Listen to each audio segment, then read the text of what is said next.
Hey, what's going on, everybody? It's Wednesday, December 1st. I'm not smiling today.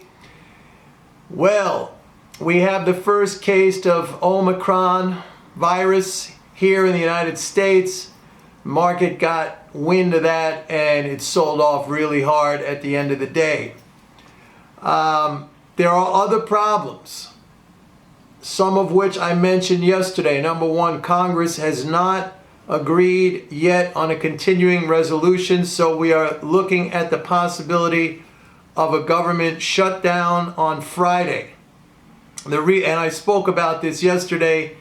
This will impact the fiscal flows, and the flows now already look to be weakening, which I think is just a temporary situation. If we get the continuing resolution, like I said yesterday, spending will be restored at the current level, maybe slightly above, and I think everything is going to be fine. But a government shutdown right now, combined with the virus scare, and combined with Powell, going off about inflation not being transitory and taking a hawkish tone, I mean, that's a seriously negative combination.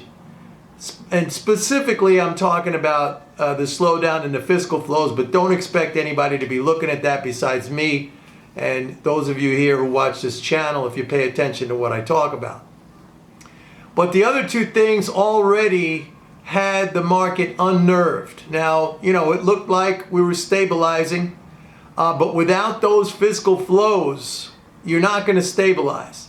And if we get a situation here where the virus starts to develop rapidly, this new strain in the United States, and there's not going to be a fiscal response to this, you can bet anything there won't be a fiscal response to this. We'll have to sustain at the current level, which is a very strong level, as I've been saying.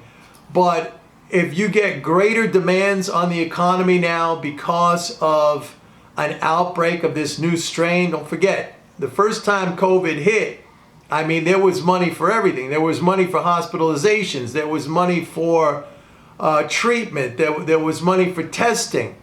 And, that's not going to happen now.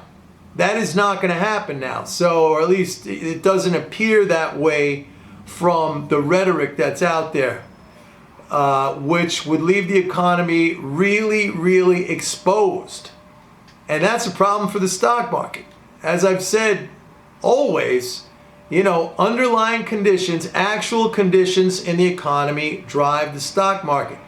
Those flows go to corporate profits.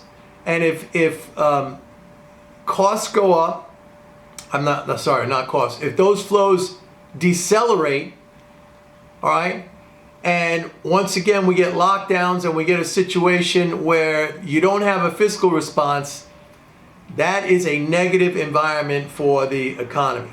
So I'm hopeful we get a continuing resolution by Friday. Those things usually happen at the 11th hour. We know that. That's how Congress operates. We got two parties. They're opposed to each other. It always goes down to the wire, and I'm hoping that will be the case on Friday, or maybe we get a short government shutdown over the weekend and then they get together on Monday. If that happens, I don't think it's going to be too bad. But today, the sell-off was definitely based on the news that broke that, the virus is here, the Omicron virus is here. And because the market was basically doing well until that happened. We got the EIA petroleum report today. There was a small draw in crude, but we had a very large build in gasoline. We had a large build in distillate. We had a big demand drop in gasoline. In fact, it dropped down to the lowest level in 6 months. So there was some problems. And when that report came out, I sent out an email to go short oil. And oil was up, but it reversed and it went down. I mean, that EIA report, I think, kind of looks like we're starting to see some inventory. I'm not going to say normalization. It's still way down year over year, but the trend looks like it started to reverse. If that's the case, oh yeah, there was one other thing in there. Oil production, U.S. oil production at 11.6 million barrels a day. That is the highest production in 19 months. Exports were kind of steady, they flat a little bit.